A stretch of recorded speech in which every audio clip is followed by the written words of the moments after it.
Welcome, everyone, to episode 4 of Sobriety and Everything Else. My name is Eric Andrew, and I'm your friendly neighborhood host, coming to you taped from my dining room, which is now my recording studio. I am a recovery and life coach, and I use mindfulness training and meditation to help clients find a better path for themselves, whether they are fighting through an actual addiction, especially to alcohol, or they are just finding themselves in a rut in their lives and they need a little push or some guidance. I can be your man. All right. So in order to get in touch with me, there's two ways you can do that. You can go to my website, ericandrewcoaching.com, or you can send me a direct email at ericandrewcoaching12@gmail.com. That's ericandrewcoaching12@gmail.com. And again, that website is ericandrewcoaching.com. All right. With that stuff out of the way, I would like to introduce episode 4 to you. And episode 4 is going to talk about everything else.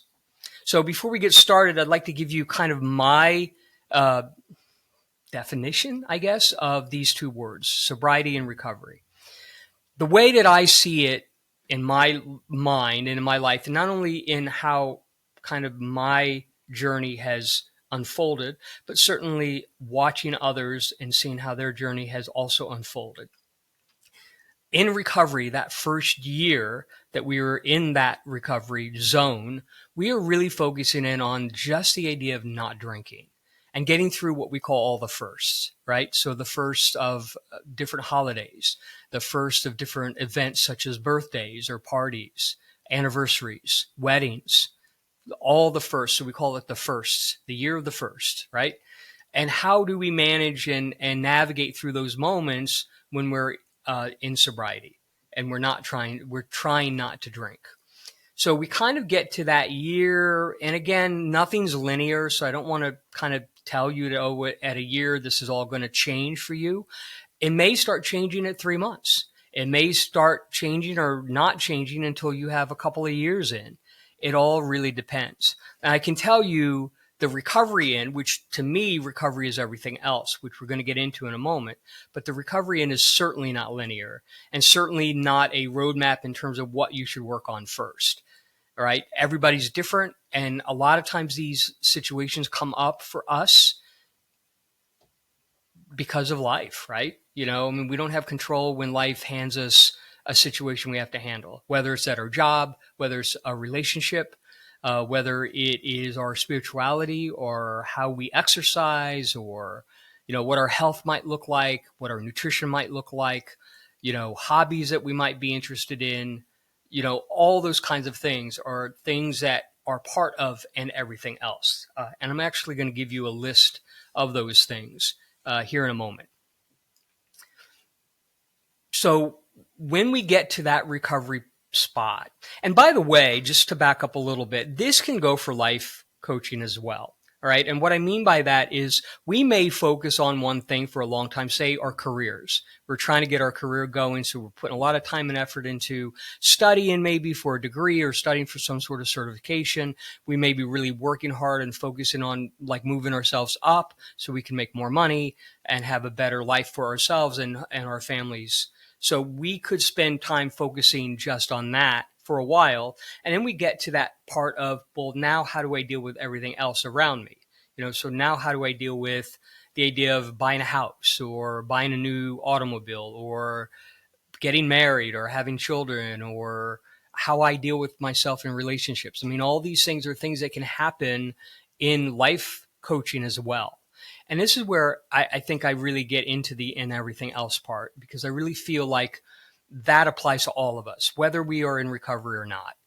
Trying to navigate through what life gives us can be difficult, and it can stop us in our tracks sometimes, and it can really throw us for a loop, as they like to say. So how do we manage through that? How do we handle those things? And in coaching, what we try to do is we try to create small goals. So small weekly goals. So here's the big thing. Here's what I'm trying to accomplish. And so how do I get there? So what is the smallest thing that you can focus on that you can get done this week? And we try to do that and focus in on that. And then the next week we go to the next goal and so on and so forth. So that training, the idea of everything is to try to get you to think in terms of success in little baby steps, in little baby goals that are achievable that week. So let's take, for instance, the idea of college. So you're wanting to go to college, and your goal is to get a degree. All right, whether it's 2 years, 4 years of certification, whatever it might be, your goal is to gain that degree. Well, that's a big goal, right? And there's a lot of parts to that have to happen in order for that to happen. All right. So for instance, the first part is application, right? Where do I want to go to school? And then you're putting together an application. Then you're finding out the cost and where's that money coming from? And do I need to fill out more forms because I need to take a loan? Or do I have money in the bank? Or am I going to pay for this as I go? And what does that look like? Does that mean 1 class a semester, maybe 2 classes a semester? Now, how can I lay that out to put money aside so I make sure that I have that? And again, that's a different goal. So there might be things that have to happen before the ultimate goal of going to school and attaining that degree. So that's just one example. Certainly with anything else, say you're at a point in your life where you want to get married, and you decide on goal. First off, you got to meet somebody you might want to marry, right?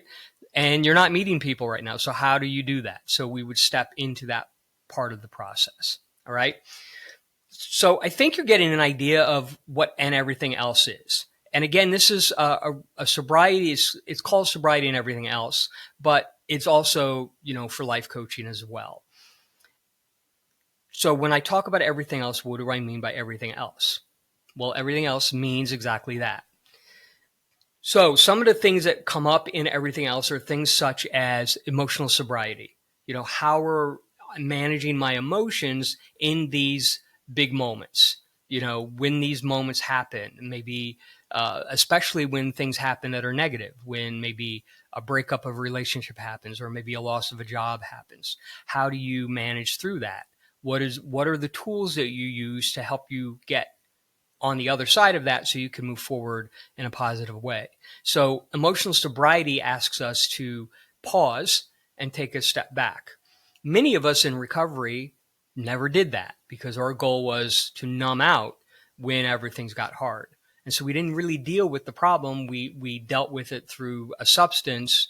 Alcohol was my big substance in order to solve the problem. So we have to now learn the tools and how to do that. So you have an emotional sobriety. The idea of hobbies, the idea of things. I can't tell you how many people I've spoken to in this recovery world that have brought up things like playing an instrument, going back to playing an instrument that they used to play before, going back to playing it and doing an activity. Maybe it was running, or maybe it was playing a sport, or maybe it was going to the gym, or maybe it was just simply walking every day. And they had gotten away from that, and now they're trying to get back into that. So you could call that a hobby, maybe. You could maybe call that, exercise and those kinds of things. It could be a lot of different things that you could call that, but it might fall into the overall category of hobbies, right? Also, we have nutrition and our relationships, and how do we repair those things? Again, when I look at it from the perspective of sobriety, our nutrition probably wasn't very good. We might not have been eating much of anything. And when we ate, we probably were eating a lot of junk, because we were running into drive-thrus or whatever at 2:00 in the morning. But now we're on a different path. And now we realize that the food or the nourishment we put in our body is important. So now we have to learn what that looks like. And in some cases, we have to start from the very beginning. What is nutrition? What does that mean for me? How does that look for me? Because again, everybody's different. So some people, it might look different in terms of the style of eating. So you have people that are vegetarians or vegans, and you have people that are more carnivores. You have people that are kind of maybe trying to do a little bit of both. Maybe they're 80-20, like 80% vegetarian, 20% carnivore. So it could be a lot of things, and you might have to just find what really works for you the best, right? Your spirituality, and I won't get into, to me, that's a whole nother topic that we can talk about at another time. but certainly in spirituality. And many people come from the world of recovery with really bad concept of spirituality. And so learning what that might look like, learning that it doesn't necessarily have to look like the thing that you came out of, maybe in your childhood, and that you have more power to make some choices about what makes more sense to you. And then how do you practice that? How do you practice that spirituality? What is, first off, what you're choosing? What is it required that you do? Or what is it asking you to do? Maybe I should use that term. And then how are you going about incorporating that into your life? And what does that really mean for your life? How do you define that in your life? Right? Better communication overall.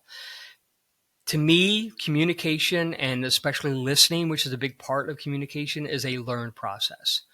And it's difficult, and we start to find that it's difficult, especially with the type of social abilities that we have today. I personally find texting to be a very difficult way to understand where people are and what they're thinking and feeling. I feel like it's a control thing that doesn't really allow for authenticity, or too much authenticity. Maybe I should put it that way. So I'm a big proponent of at least speaking on the phone, uh, and even better, meeting in person.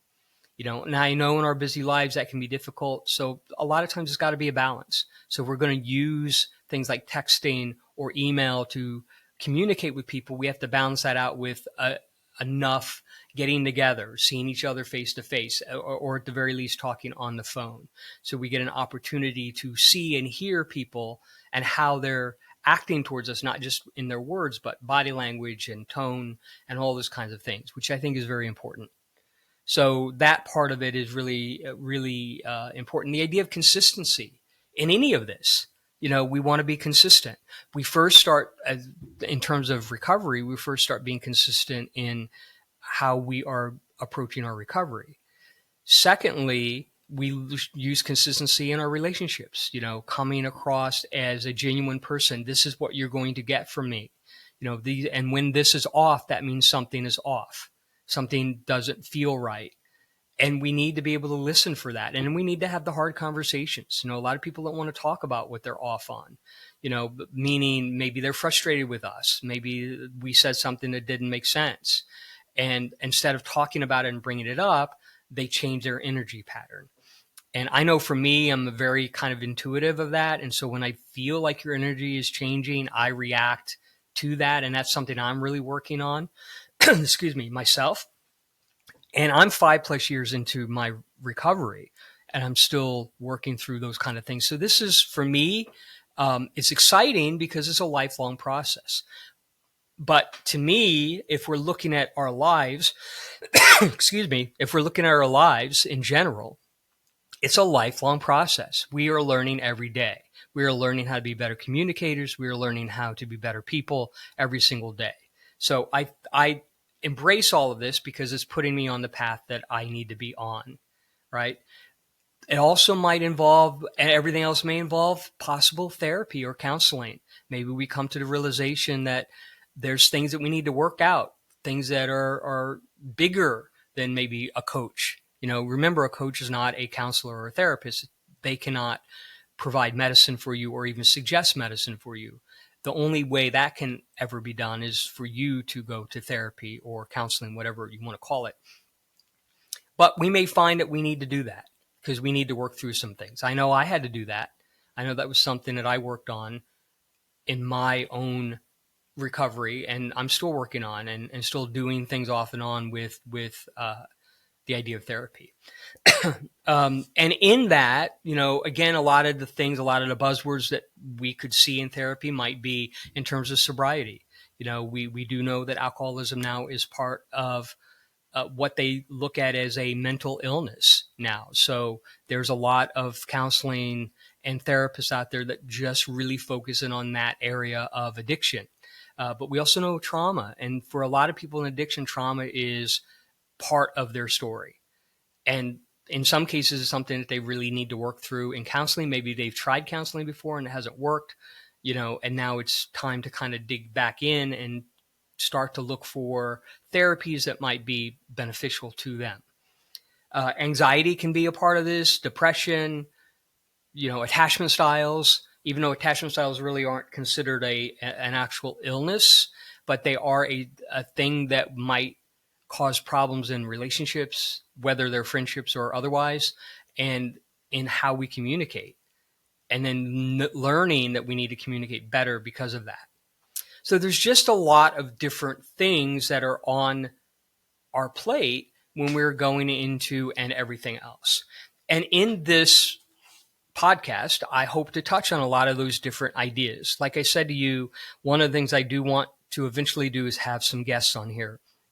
And I want to bring guests on that might talk about some of these things. So for instance, I'm thinking of somebody that is a yoga teacher and actually is getting ready to start her own podcast about yoga. And and she's also in recovery. So I have a feeling that, that's going to be part of what she does in her podcast. So I really would love to have her on to talk a little bit about that and how yoga has played a role in her recovery and how it could play a role in all of our recovery, for sure. I want to bring people on that have gone through therapy and how that maybe has helped them. I want to bring people on that are working on their communication styles or have changed how they eat and changed how they've done their activities, the things that they're doing these days. So there's a lot of room here to really talk about a lot of different things. And I really hope to be able to get to a lot of that stuff with you all as we move forward. But I think that we've come to the end of the road for this episode. I'm trying to keep these episodes around a half an hour. I think this is about there, somewhere in there, hopefully. Maybe it's a little less than that. But I really appreciate all of you that are listening to this. If you have any thoughts, again, or any suggestions of things you might want to hear or find out, please use that email. Again, it's Eric Andrew. It's Eric Andrew Coaching 12 at gmail.com. Eric Andrew Coaching 12 at gmail.com. If you want to fire me an email and just let me know, hey, I listened, I really liked the episode, but I'm thinking, could you talk a little bit about this? Or you could talk a little bit about that. I'm also putting a call out there to men, especially men that might be in recovery or thinking about recovery. Maybe you're on the fence about it. I would love to have a conversation with you. I'm in the process of trying to come up with a day that I could actually have a Zoom meeting for free for anybody who might be interested in coaching. And this wouldn't just be for men in recovery, but it would be for anybody from a life coaching perspective to a recovery coaching perspective. I will talk about both in probably it would be about a 50-minute session for free, by the way. And also there would be a discount of what the cost would be to sign up for 6 sessions with me if you come to that Zoom meeting. So I will let you know in the very near future what I'm looking at. I'm thinking about maybe a Saturday morning in August, probably early August, to do this. So I will definitely be getting that information out probably by the next episode if I'm going to do that. Otherwise, I might shoot for September when everybody's kind of back and settled after all the running around and different vacations and things like that are going on.